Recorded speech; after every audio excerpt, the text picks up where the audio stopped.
the stone is rolled away, the risen Christ is our consolation. Reverend Dr. Edgar M. Woodall has been the Reverend here at Friendship Missionary Baptist Church in Anderson since 1991, but he's been singing even longer. I sung before I preached.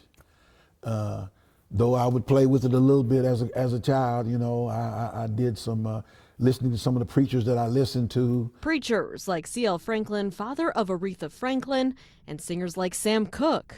That's where I started trying to learn to control my voice. I developed my own style of singing. Heaven is the place for me. Dr. Woodall began working on compositions with a group of friends. They were looking for somebody to be a lead singer in a group, a possible group. Truth and Devotion was born.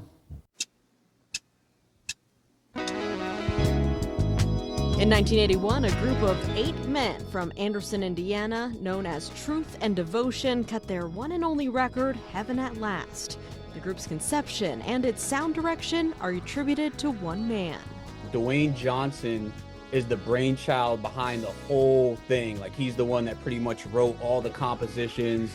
He's the guy playing the crazy synth lines on like Heaven at Last and I Must See My Lord. But he passed away a few years ago. We call him Maestro. It make you run back and listen to it again. What did he just do? You know, like what? And you have to go back and listen to it again.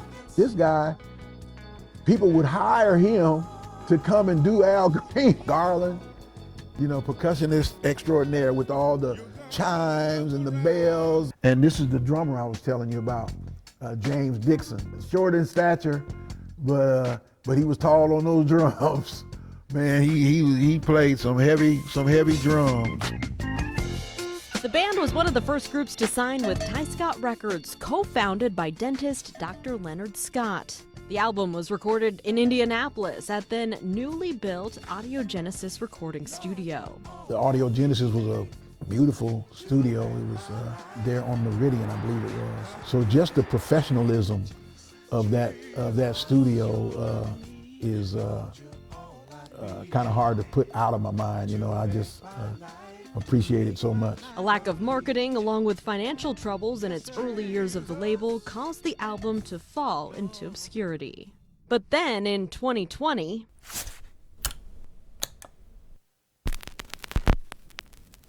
the baseline intro to Heaven at Last is sampled by producer Harry Fraud for Larry June's Organic Miracles. A new interest in the group gains momentum.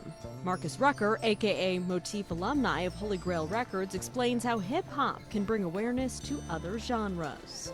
Jazz, gospel, all those genres just through hip-hop, hearing what they were sampling and then finding what they were sampling and then going down the rabbit hole of who produced the record, who wrote on the record, what label it was from. Hip-hop was able to repurpose a lot of different genres of music and then bring it to people who probably never heard of it. With the newfound attention, the price of the original record has skyrocketed. WRTV tracked down this copy at Shangri-La Records in Memphis, Tennessee, which totes a price tag of $250. Dr. Woodall says the newfound interest is bittersweet. It feels good. I just, you know, like retro, in retro thinking, where were they? Where were all these people then? You know, like, why couldn't this have happened when we were 30 years old, you know?